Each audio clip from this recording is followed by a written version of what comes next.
রাসূল সাল্লাল্লাহু আলাইহি ওয়াসাল্লামকে হত্যা করতে এসেছিলেন গোপনে। সুমামা ইবনে উসাল রাদিয়াল্লাহু তাআলা আনহু, উনি ইয়ামামার অধিপতি, কিন্তু দুর্ভাগ্যক্রমে হত্যা করতে এসে সে ধরা পড়ে গেছে সাহাবীদের হাতে, হত্যা করতে পারে নাই সুমামা ইবনে উসাল। তো সাহাবীরা তাকে ধরে মসজিদে নববীর পিলারের সাথে বেঁধে রাখলো, বেঁধে রাসূল সাল্লাল্লাহু আলাইহি ওয়াসাল্লামকে ডাকলো। তারা বলল যে ইয়া রাসূলুল্লাহ, দেখেন ইয়ামামা থেকে আসছে সুমামা ইবনে উসাল আপনাকে হত্যা করবার জন্য, তাকে আমরা ধরে ফেলেছি, আমরা বেঁধে রেখেছি। রাসূল সাল্লাল্লাহু আলাইহি ওয়াসাল্লাম তার কাছে যে তার খোঁজ খবর নিলেন প্রথম দিন, এবং তার সামনে যথারীতি তাওহীদ এবং রিসালার দাওয়াত দিলেন।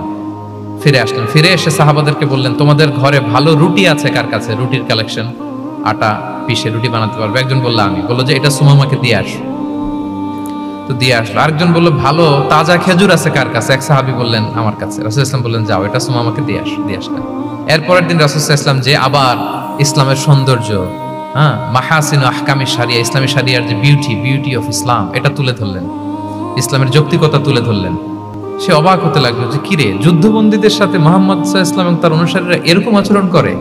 সে তো যুদ্ধবন্দী, এত সুন্দর আচরণ।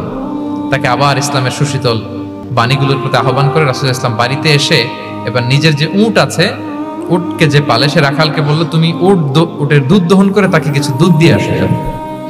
সুবহানাল্লাহ। আসছিল রাসূল সাল্লাল্লাহু আলাইহি ওয়াসাল্লামকে কি করতে? হত্যা করতে। তো তাকে ওটের গরম দুধ দিয়ে আসা হলো, সে পেট ভরে খেলো। তৃতীয় দিন এবার রাসূল সাল্লাল্লাহু আলাইহি ওয়াসাল্লাম যে ইসলামের যে ভবিষ্যৎ, ইসলাম মানলে যে জান্নাতে থাকা যাবে, এগুলো সব বললেন এবং তাকে আরো অনেক মেহমানদারি করলেন, আপ্যায়ন করলেন। 3 দিন যখন রাসূল সাল্লাল্লাহু আলাইহি ওয়াসাল্লাম ইসলামকে তার সামনে এভাবে প্রেজেন্ট করলেন, আপ্যায়ন করলেন, ভালো আচরণ দেখালেন, সে অবাক হয়ে গেল। আল্লাহ তাআলা তার হৃদয়টাকে নূর দিয়ে আলোকিত করে দিলেন। 3 দিন পর রাসূল সাল্লাল্লাহু আলাইহি ওয়াসাল্লাম সাহাবীদেরকে ডেকে বললেন, যাও সুমামা ইবনে উসালের হাত পা গুলো যে রশি দিয়ে বেঁধে রেখেছো ছেড়ে দাও, রশিগুলো খুলে দাও। সাহাবারা বলেন কি ইয়া রাসূলুল্লাহ, সে তো খুনি, সে সুযোগ পেলেই তো অ্যাসাসিনেট করতো, তার হাতের রশি খুলে দিতে আপনাকে মেরে ফেলবে। আল্লাহ রাসূল সাল্লাল্লাহু আলাইহি ওয়াসাল্লাম বললেন, না, আমি যা জানি তোমরা সেটা জানো না, যেটা বলেছি তাই করো। মসজিদে নববীর পিলারের সাথে তাকে যে বেঁধে রেখেছো, রশি খুলে দাও, হাত পা খুলে দাও।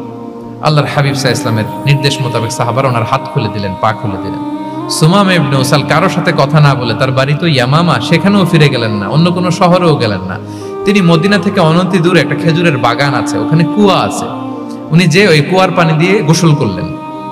গোসল করে পবিত্র হয়ে মসজিদে নববীতে রাসূল সাল্লাল্লাহু আলাইহি ওয়াসাল্লামের কাছে ফিরে আসলেন, আর এসেই ঘোষণা দিলেন, আশহাদু আল্লা ইলাহা ইল্লাল্লাহ ওয়া আশহাদু আন্না মুহাম্মাদার রাসূলুল্লাহ। সুবহানাল্লাহ, সুবহানাল্লাহ। তিনি বললেন যে আমি সাক্ষ্য দিচ্ছি আল্লাহ ছাড়া কোনো ইলাহ নেই, আরো সাক্ষ্য দিচ্ছি যে মুহাম্মদ আপনি আল্লাহর প্রেরিত বান্দা এবং রাসূল। সুবহানাল্লাহ পড়বেন না সবাই?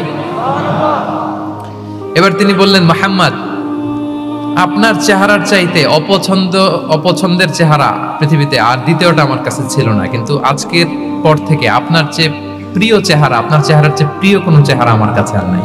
ইসলামের চেয়ে অপছন্দনীয় ধর্ম আমার কাছে আর ছিল না, কিন্তু আজ থেকে ইসলামের চেয়ে পছন্দনীয় কোনো ধর্ম আমার কাছে নাই।